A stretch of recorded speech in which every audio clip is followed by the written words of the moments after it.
賽馬謝飛陪你起飛。Hello，大家好，我係謝飛。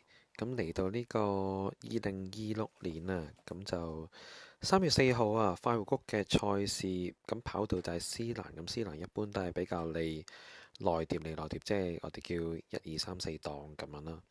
咁就都係嗰句啦。咁就其實主要做呢個頻道目的都係希望大家認識賽馬，就係遠離賭博啦。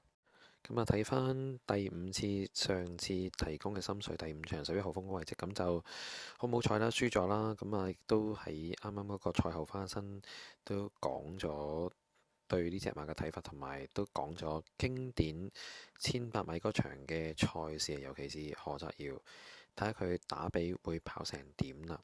咁亦都係嗰句啦，如果你睇我第一集出嗰個心水，你睇完買咗之後，以後都唔買呢，其實就保證贏錢嘅。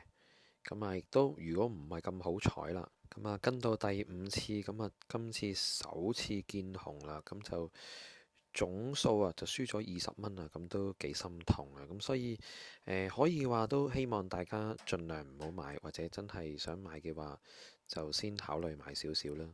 好啦，咁呢就講翻今次我提供嘅心水，就係講緊呢個第八場啊，3班1200米嘅斯寶道嘅賽事，咁亦都係啦。我哋揀馬之前都要睇呢個速勢圖，咁啊，約略知道你所揀嘅馬嘅大約嘅出閘冇幾耐嘅位置，同埋你嘅心目中嘅跑法啦。咁啊，步速都講啦，中等偏快咁啊，因為呢場都幾多馬會快放嘅喎。咁我哋都係由速勢圖由最內檔嗰隻睇起啦。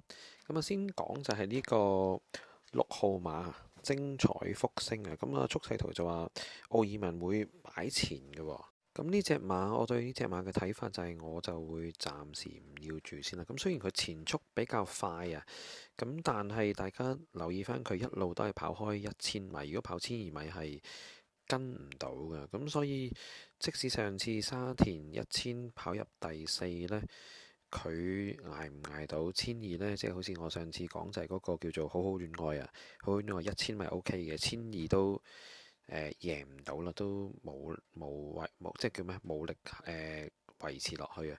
咁你呢個精彩復星仲要比叫做咩好好戀愛跑1000嘅時候後嘅名次喎。咁所以呢隻馬我係唔會要嘅。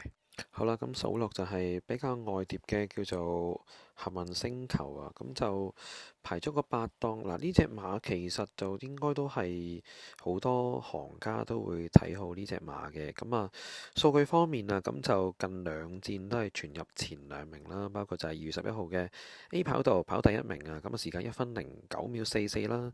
另外再前一次就係1月28號 C 跑道跑第2名，就1分09秒41嘅。咁啊，個跑道嘅特性就係咁，潘明輝都係騎慣騎熟啦。咁 C 跑道之前都證明過係頂級啦，同埋佢而家嘅狀態都係巔峰啊。咁啊，你拖腳嘅話都冇可能唔要嘅，即係4名係必拖配腳之一嘅。好啦，咁數落就係關鍵所在啦。咁關鍵所在其實個馬嘅前速都幾好啊，有時跑沙田成日都放到啊。咁啊，嚟到快活谷嘅話呢，咁就佢係初跑快活谷嘅。咁你問我佢級數其實幾好，但係上次嫌佢想放嘅時候都放唔出啦，即係近呢兩次呢，要放都放唔出。咁繼續配黃志雲，黃志雲就啱啱即係畢咗業啦，咁佢亦都冇一個磅數嘅優勢啊。咁啊，初跑快活谷，咁我就覺得呢隻馬比較易觀望先啊。所以你問我嘅話呢，呢隻馬呢，我係暫時唔要住嘅。好啦，咁跟住呢，就係我呢場嘅心水推介啦，就係8場嘅3號飛馬座啊，咁就配咗呢個配文嘅，講錯咗係布文嘅。咁啊，其實一路都有留意呢隻馬嘅。咁啊，前一仗呢，咁就佢跑1200就二踏衝贏，當時就比較冷嘅賠率啊。咁啊，當時嘅神操其實就表現一般啊。咁啊，我諗贏嘅話就質素搭夠。咁啊，志滿同行再出再近，健康快車再出都跑第二。咁你根據前一次嘅賽績呢，其實就已經好強嘅。咁另外呢，就再數落就上一次啦。咁雖然呢就跑第七啊，咁但係其實同場嘅對手好強啊，小鳥天河啊、巴基智勝啊、超寫意啊，再速全部都贏啊。就算打後啲馬都係有好嘅表現啊。咁另外就景仁安就已經唔係香港啦，咁就換上徐雨石都比較信任嘅布文。咁雖然呢就人馬未合作過，但係布文你睇翻嗰個騎師王呢，佢暫時係大熱嘅。潘頓離奇開飛有7倍，咁所以潘頓冇騎師王嘅大熱呢，咁啊數落就係個二哥布文。咁睇下佢跑成點啦嚇，咁啊外檔應該唔會塞車啩嚇，咁啊狀態方面就早前佢戴眼罩啦，就彈閘就都比較勁嘅。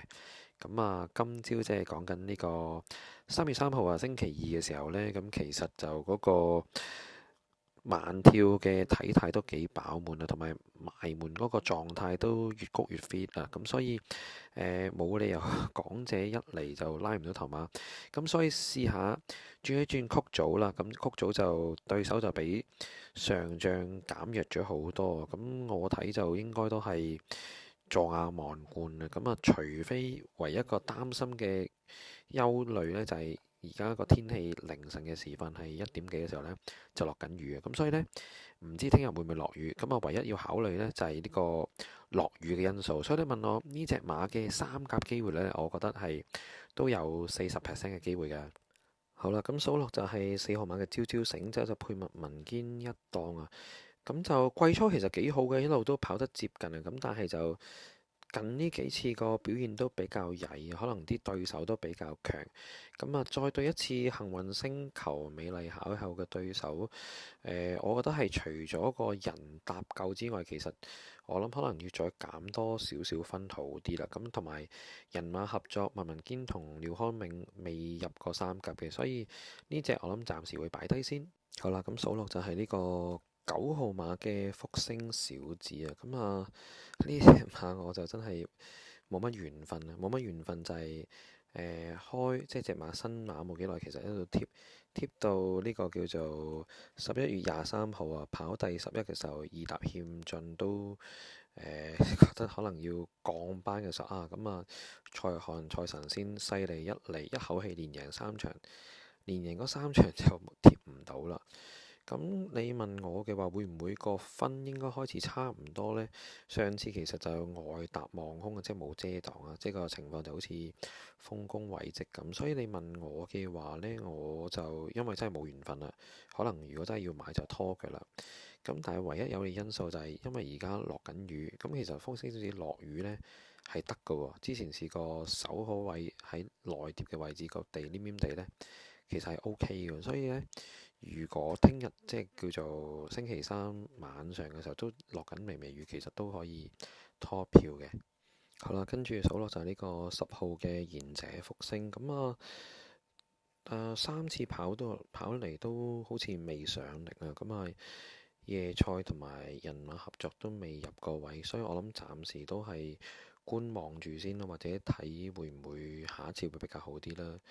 唯一嘅因素就會唔會係識跑落雨地呢？呢個真係未知之數，所以呢隻我暫時都係唔會要住啦。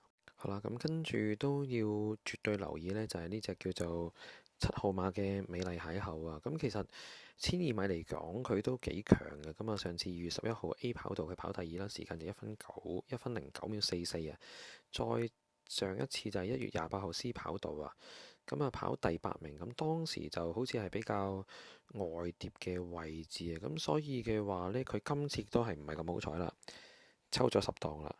咁但係佢有個有利消息就係佢落雨係得㗎喎，所以如果落雨嘅話呢，幸運星球同埋頭先我講嘅飛馬座，甚至係呢個美麗巧，如果計落雨嚟講呢，其實美麗巧係好啲嘅。咁但係個缺點就係抽咗10檔啦。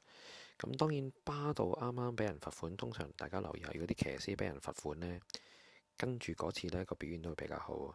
咁就佢嘅排檔真係10檔，真係唔係咁理想，可能就會擠喺後邊，睇下會唔會後上追翻一段，衝翻上嚟。咁所以配腳嘅話呢，我覺得呢隻都係需要注意嘅。咁啊好啦，數落就係呢個勇霸龍啦，勇霸龍亦都係同福星小子嘅情況一樣，呢隻我都係冇緣分嘅，買親都係445，冇買嘅話就一係就跑出嚟，一係就爆冷咁，所以勇霸龍嚟講就譬如三戰嘅私跑道呢，咁佢都有兩次第五，一次第五啦，咁其實就唔係輸好遠嘅。咁但係落雨嚟講呢，其實勇霸龍嗰個名次呢，又可以提升少少，佢落雨係比較好嘅。除咗佢之外，其實有黎超星有另一隻叫極速滿貫呢，逢親落雨都比較好，即係呢兩個都要留意嘅。咁就希威森就重新騎翻呢隻馬啦，因為之前都派即係俾艾杜拿，但係其實艾杜拿即係大家都留意啦，今季艾杜拿真係同叫做澳版嘅何澤耀差唔多，即係硬係有啲嘢咁啊，所以佢就私跑道跑得唔錯嘅，咁我諗就係三甲啦嚇，即係如果臨場落雨就可以提翻升少少。咁我貼嘅時候就諗住佢冇落雨嘅，咁所以呢隻我暫時呢冇緣分嘅馬我就會擺低先。